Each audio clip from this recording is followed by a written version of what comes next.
অপেক্ষা করতে হবে।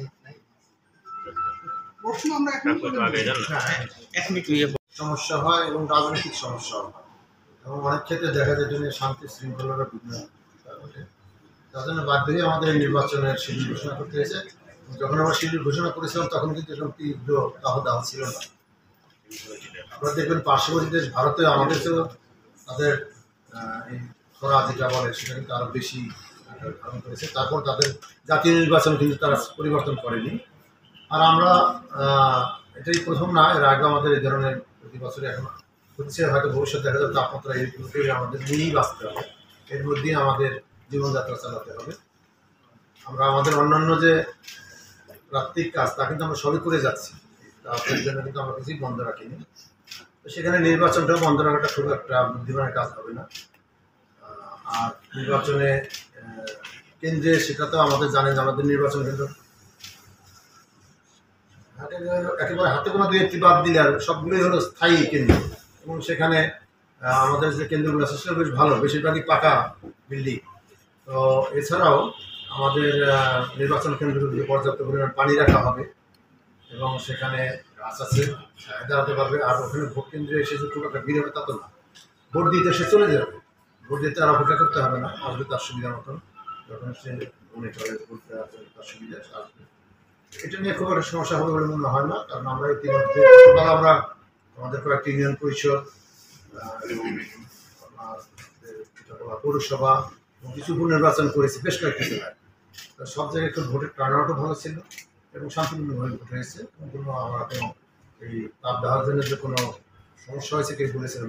জাতীয় নির্বাচনে দেখেছেন যে শুধু আর্মি থাকবে না, এছাড়া তারও থাকবেনি এবং পুলিশ এবং আনসারের পরিমাণ প্রতি কেন্দ্রে ওই জাতীয় নির্বাচনে যা ছিল তার চেয়ে বেশি থাকবে। আচ্ছা, আমরা কিনা এটা বড় প্রশ্ন যে ভোটার এবং প্রার্থীরা এবং আপনারা সন্তুষ্ট কিনা সেটা আমি শুনতে চাই। আমরা আপনাদের সন্তুষ্টির মাধ্যমে আমরা বুঝতে পারবো যে আমরা সন্তুষ্ট। আচ্ছা, প্রভাব বিস্তার রোধে যেটা নেওয়া হচ্ছে সেটা তো আপনারা ইতিমধ্যেই দেখেছেন যে কোনো মাননীয় এমপি বা মাননীয় মন্ত্রী মহোদয়দেরকে আমরা আহ্বান জানিয়েছি এবং এমপি সরকারের পক্ষ থেকে এটাকে দলের পক্ষ থেকে এটা নিষেধ করা হয়েছে। আমরা কিছুদিন আগেই ঢাকার জেলা প্রশাসক এবং পুলিশ সুপার এবং সরকারের যারা সচিব রয়েছেন এই সংক্রান্ত, তারপরে বিভিন্ন কর্মকর্তা আছেন বাহিনী, তাদের সবার সাথে সহায়তা করেছি। সেখানে একটাই বার্তা দেওয়া হয়েছে যে কোনো রকম প্রভাব এখানে বিস্তার করা যাবে না। এখন প্রভাব দুই রকম আছে, একটা ভিজিবল আর একটা আনভিজিবল। এখন ভিজিবল প্রভাব যেগুলো দেখা যায়, যদি উনি প্রার্থীর সাথে অংশগ্রহণ করেন বা প্রার্থী সভা বসে সেখানে উপস্থিত থাকেন, অথবা উনি টেলিফোনে অথবা ভিডিও বার্তা পাঠাচ্ছেন তার পক্ষে, এই ধরনের যেগুলো ভিজিবল, সেই ধরনের কিছু হলে সেটা আমাদের যে আচরণ বিধিমালা আছে সেই ব্যবস্থা এবং ইতিমধ্যে আমরা কিন্তু অনেক জায়গায় ব্যবস্থা নিচ্ছি। আপনারা মিডিয়ার মাধ্যমে আপনারা তা প্রচার করেছেন এবং দেশের মানুষ জানতে পেরেছি। আইন অনুযায়ী ছেলে, স্ত্রী, ভাই, বোন নির্বাচনে অংশগ্রহণ করতে কোনো নিষেধ নেই। যে কোনো বাংলাদেশের নাগরিক তার বয়স যদি 18 হয়ে থাকে তাহলে উনি নির্বাচনে ভোট দিতে পারেন এবং নির্বাচনে অংশগ্রহণ করতে পারেন। এ বিষয়ে আমাদের নির্বাচন কমিশনের পক্ষ থেকে কোনো আইনগত বাধা নেই। দলীয় স্ট্র্যাটেজি হিসেবে তারা বলেছেন কে দাঁড়াতে পারবেন না পারবেন সেটা তাদের দলীয় বিষয়, এ বিষয়ে আমাদের পক্ষ থেকে কোনো নিষেধ নেই। জি স্যার, আমার নাম দেবাশিস বিশ্বাস, আমি ডিবিসি নিউজে কাজ করি। সেটি এর আগে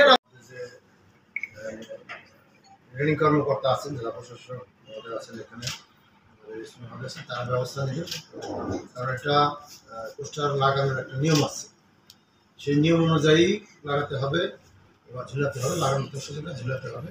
আর ইতিপূর্বে যে সমস্ত পোস্টার রয়েছে সেগুলো তো নামা নির্দেশ অলরেডি দেওয়া আছে নির্বাচন কমিশনের থেকে, এবং এক্ষেত্রে পুলিশকেই ক্ষমতা দেওয়া আছে যে তারা বলবেন, এবং ম্যাজিস্ট্রেটেরও ক্ষমতা আছে, পুলিশেরও ক্ষমতা আছে যে বলবেন যে এটা পোস্টার লাগিয়েছেন সেটা নামিয়ে নেবেন বা উঠিয়ে নেবেন, এবং সে তারা যদি না ওঠায় তাহলে পুলিশ সেখানে সেটাকে উঠানোর ব্যবস্থা করবেন। এখানে যে খরচ লাগবে সেটা ওই প্রার্থীর কাছে পোস্টার আছে তার কাছে আদায় করারও আইন আছে, সেটা তারা নেবেন।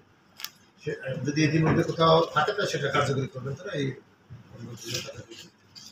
দ্বিতীয় যেটা ভোটার উপস্থিতি, এটা তো বলেছে ভোটার উপস্থিতির ক্ষেত্রে আপনারা দেখছেন গতকাল যে নির্বাচনগুলো হয়েছে সেখানে কিন্তু কোনো কোনো কেন্দ্রে 70 ভাগ, কোনো কেন্দ্রে 80, কোনো মানে জায়গায় 60, এই ধরনের এই গরমের মধ্যে কিন্তু ভোটার উপস্থিতি হয়েছে।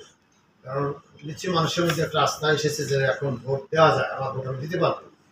তো এই জন্য আমরা আশা করি যে এই আপনাদের রাজবাড়ির যে জেলা নির্বাচন হবে সেখানে হ্যাঁ মানুষ এটা যেটা বলছেন গরমের কারণে মানুষের কষ্ট পাবে, কিন্তু বাংলাদেশের মানুষ সবসময় ভোটকে একটু ভালো পরিবেশ পায় তাহলে সেটাকে উৎসব হিসেবে নিতে, তো সেই উৎসবের অংশ হিসেবে আমার মনে করি।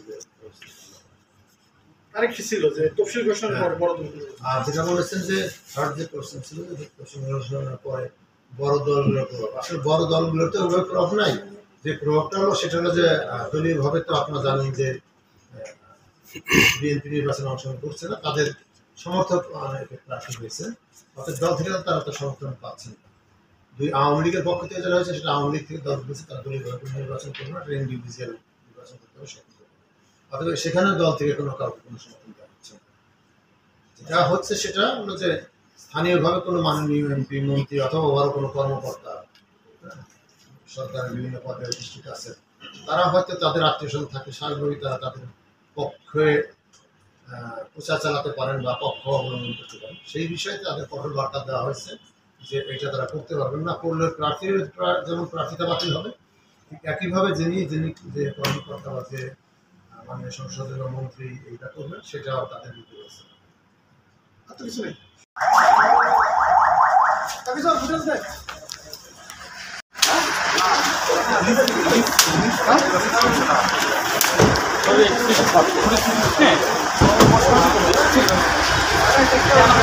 না